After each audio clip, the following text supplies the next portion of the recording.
jasad atau batang tubuh kita. Badan jasmani yang dikatakan Adam.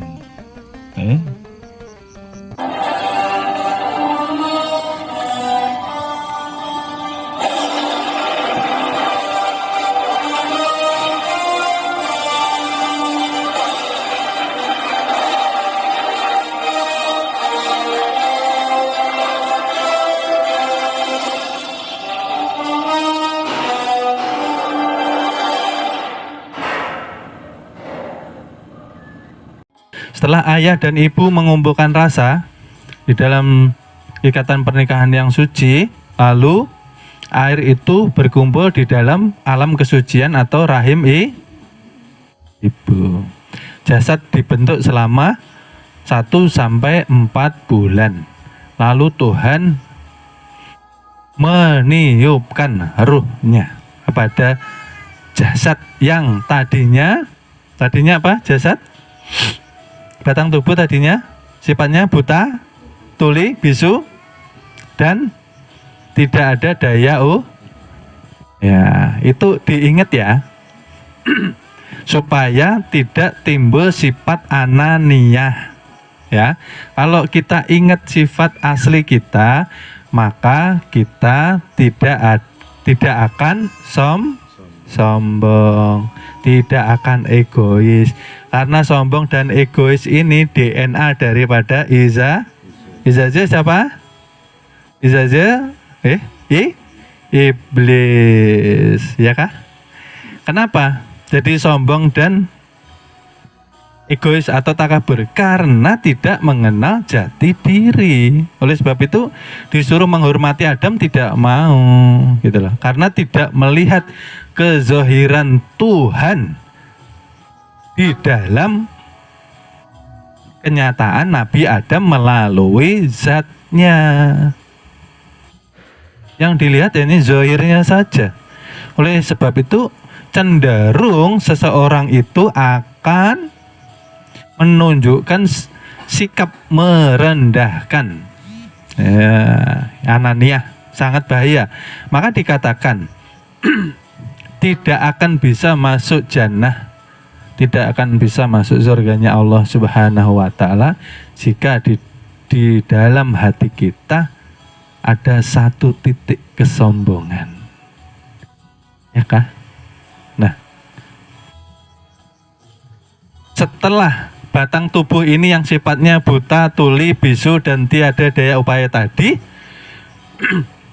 digabungkan dengan daya hidup yang dikatakan ruh atau nur, maka si jabang bayi tadi akhirnya di dalam perut bergerak gerak ya. Yang sudah pernah hamil merasakan ya, bergerak-gerak. Karena apa? Karena ada hayat atau daya dari Tuhan, bukan dari bapak, bukan dari ibu, dan yang bikin bukan bapak dan bukan anak adalah titipan Tuhan. Oleh sebab itu hati-hati mendidik anak, jangan semaunya, didik dengan kasih sayang, okay? Jangan dengan kekerasan, ya. Titipan Tuhan. Orang tua ketika mendidik anaknya dengan kasih sayang, maka anaknya akan membalas nanti di kemudian hari akan menyayangi ayah dan ibunya. Okay? Jangan menyalahkan anak kalau anaknya jadi melawan, ya, karena bapak ibunya yo mendidiknya kasar. Okay? Lalu selama proses 9 bulan 10 hari, ya, ada yang maju, ada yang mundur. Bayi sudah siap dilahirkan, ya, maka kita dizahirkan ke alam dunia. Dikatakan insan kamil siapa? Diri kita kah? Diri Tuhan? Ya, yang sebenarnya ialah hakikat kezahiran diri Tuhan, ya. Karena kan kita sudah tidak ada tadi. Adam artinya tiada, artinya tidak ada kita. Lalu dizohirkan karena Tuhan menjadi khalifah. Hakikatnya Tuhan sendiri yang akan menjadi pemimpin, bukan manusia, ya. Oleh sebab itu, kenapa kita harus mengenal Tuhan melalui diri rohani? Karena jasad tidak akan pernah bisa mengenal Tuhan sampai kapanpun. Mata zahir tidak akan bisa mengenal Tuhan. Yang bisa ialah mata hati kita. Jadi kenapa di dunia tidak bisa melihat Tuhan? Yang kehadirannya sangat amat terang melebihi cahaya matahari.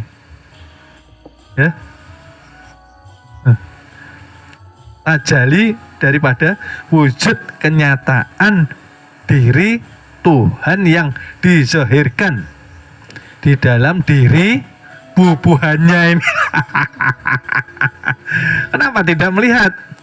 Karena masih banyak kekotoran yang menghijab di dalam hati manusia. Oleh sebab itu, kalau mau selamat, harus menjaga amanah yang sudah diberikan Tuhan kepada kita, yang setiap hari kita bawa kemana-mana. Barang siapa masih merasa ada diri, artinya masih menduakan Tuhan, masih syirik dan tidak akan selamat. Karena jika sholat kita yang merasa sholat, jika zikir kita yang masih merasa zikir, artinya di dalam satu wujud ada dua pengakuan.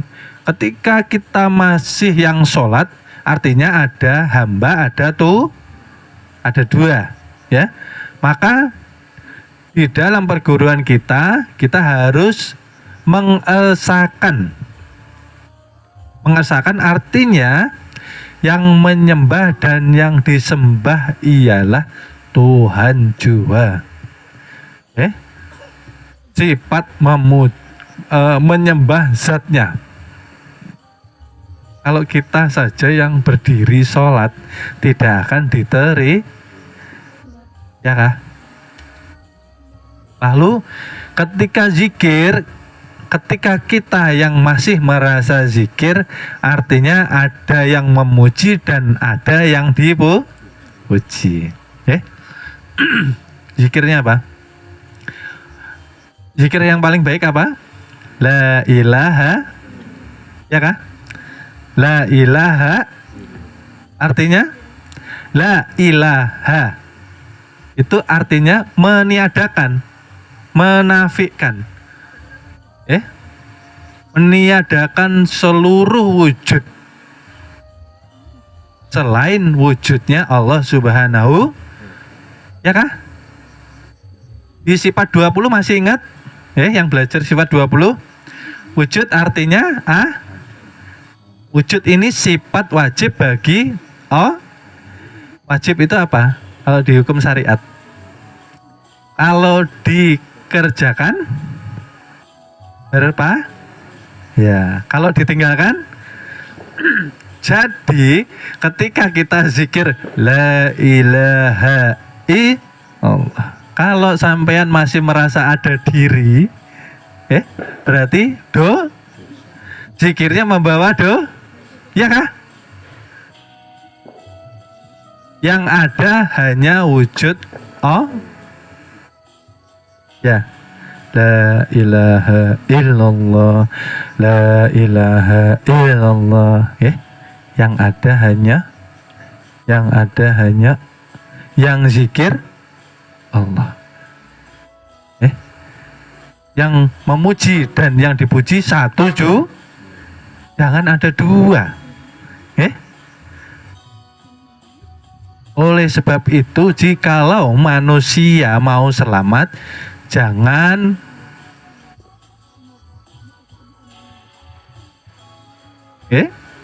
Jangan merasa ada di diri. Karena kalau kita merasa ada diri, kita dosa. Karena yang wajib tampil, yang wujud ialah ya kah? Yang wajib tampil ialah Allah,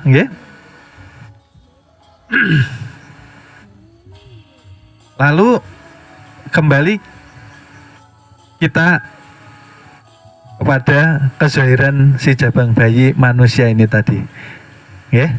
Ketika lahir dibekali juga unsur diri Adam ini dengan anasir alam. Anasir alam ini hakikatnya Nur Muhammad jua. Di dalam kita anasir alam ada sedia. Anasirnya apa aja? Alwamah, amarah, supiyah, mutmainah. Dan di dalam diri kita juga ada anasir dari bapak dan anasir dari ibu. Artinya kita harus kembali kepada yang artinya kita ada kan enggak? Batang tubuh Tuhan yang membentuk melalui air ayah dan air ibu yang asalnya dari tumbuh-tumbuhan dan air yang diturunkan dan ditumbuhkan oleh Tuhan. Betul? Dinamakan Nur Muhammad Zohir. Kalau Nur, ruh langsung dari Tuhan. Jadi zohir batin milik Tuhan. Dizohirkan ke dunia, diberi tugas untuk mencari jalan keselamatan, jalan pulang kembali supaya bisa menyusul leluhur kita, Nabi Adam. Yang tadinya terusir dari surga, akhirnya bisa kembali ke dalam surganya Allah Subhanahu. Karena kita berasal dari Tuhan, harus kembali kepada Tuhan. Kalau tidak mengenal diri, bagaimana kita selamat? Karena manusia kebanyakan masih mendapatkan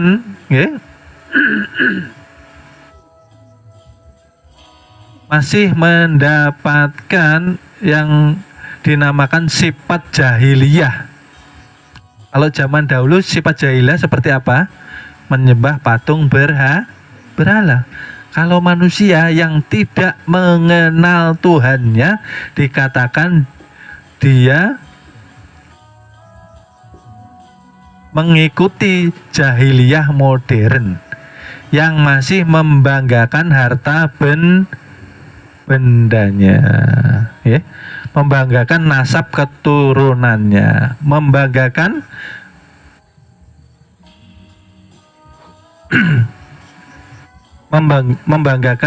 akademisnya, titelnya, ya kan?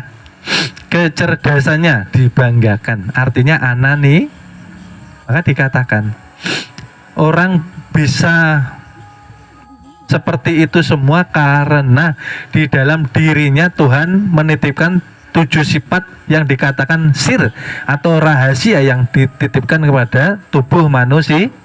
Iyakah? Bisakah manusia ini dikatakan cerdas tanpa ilmu? Tidak bisa. Oleh sebab itu kita harus memahami 7 sifat secara benar. Yang pertama apa ini? Mani 7 sifat. Yang pertama hayat atau hidup. Hidupnya rohani, tempat menyatakan kezahiran sifat hayatnya dari Tuhan. Ruh itu bisa hidup karena Tuhan ingin menampilkan sifat hayatnya. Betul kah? Yang hidup ruh atau jasad? Ruh. Hidupnya ruh karena sifat hayat dari itu. Betul. Tuhan menjohirkan hayatnya ini Mohon maaf, akan kami lanjut ke episode berikutnya. Terima kasih. Mudah-mudahan kita mendapatkan keberkahan dengan wasilah junjungan Nabi besar Nabi Muhammad Sallallahu Alaihi Wasallam. Mudah-mudahan kita dikumpulkan di surga bersama junjungan Nabi besar kita Nabi Muhammad Sallallahu Alaihi Wasallam. Amin amin ya robbal alamin.